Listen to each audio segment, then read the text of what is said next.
You're half a block from home when it hits you. The door. Did you lock the door? Everything stops. Your foot freezes mid-step. Your hand is already in your pocket reaching for the key before you decided to reach. And you try to go back. You close your eyes for a second and rewind the tape. Your hand on the handle, the key turning, the click of the bolt sliding into place. There's nothing there. The frame is blank. You did it 8 seconds ago and you can't prove to yourself that it happened. So you walk back. Up the steps, you rattle the handle. Locked. Of course it's locked. It always is. You give a sheepish little smile to nobody and head off again, now 3 minutes late, with a splinter lodged somewhere in your chest. And that splinter is what interests me. Because if the door was locked, why couldn't you remember locking it? Today I want to open a case, not against the door, against the voice that takes the stand every time this happens and starts to accuse you.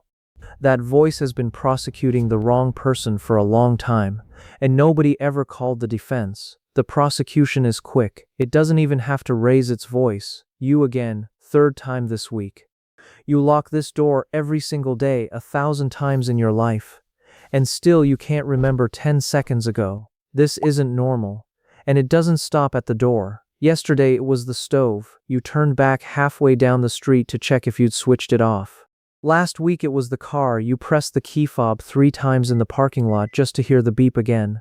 And that message you swore you'd replied to and hadn't. Same thing. Maybe it's stress. Maybe it's age. Maybe you're just getting careless, sloppy, a little broken inside.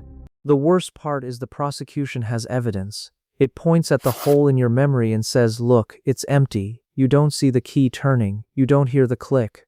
The star witness in the case, you can't remember your own act.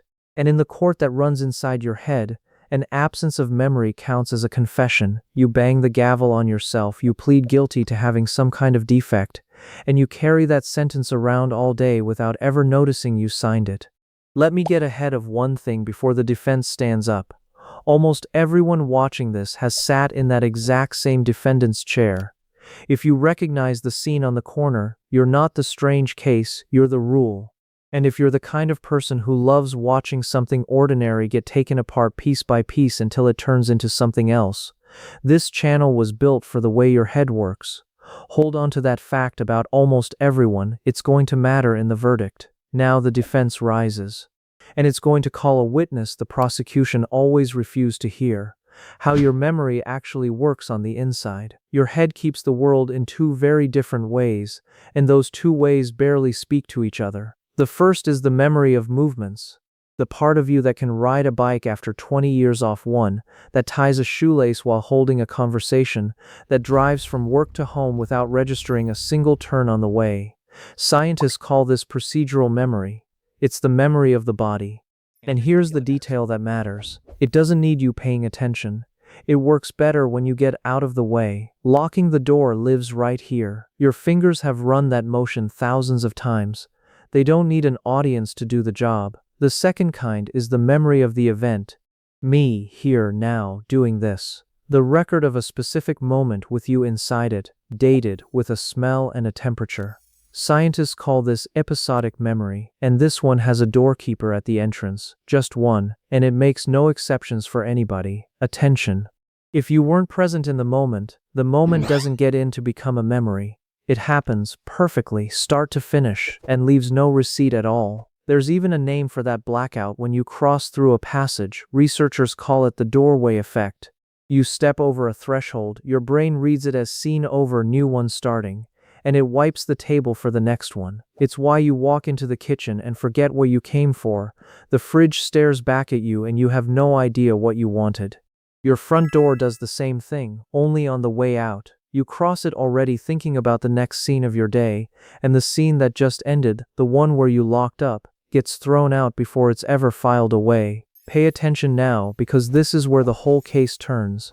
When you locked the door today, your fingers did flawless work. The bolt slid home. The door stayed locked. The physical proof is right up there. You just checked it with your own hand. But you, the part of you that narrates your own life from the inside, that part had already left the scene.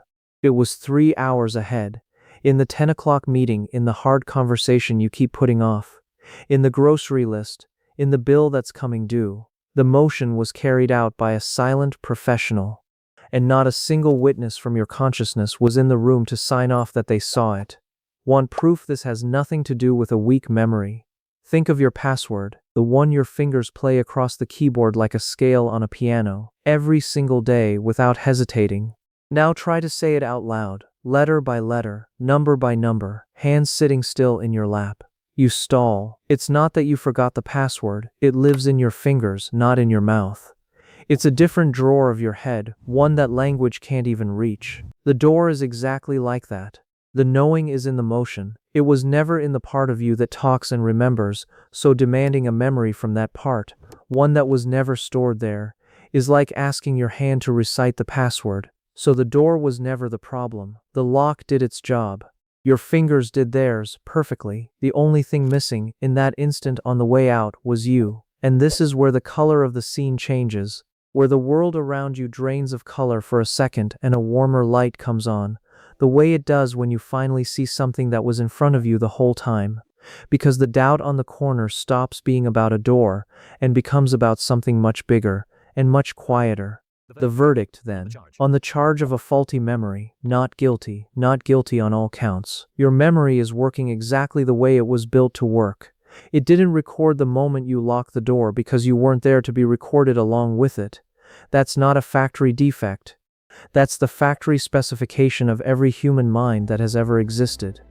The voice that accused you your whole life was reading the wrong file, convicting you of a crime the lock never even committed. But the court, looking at the case up close, found something else. And this one isn't guilt. It's a bill. Because look, if you don't remember locking the door, you also don't remember walking down the stairs, or the temperature of the air the moment the street took you in, or the first thing your eyes landed on when you turned onto the sidewalk. The doubt at the door is only the part of the bill loud enough for you to hear.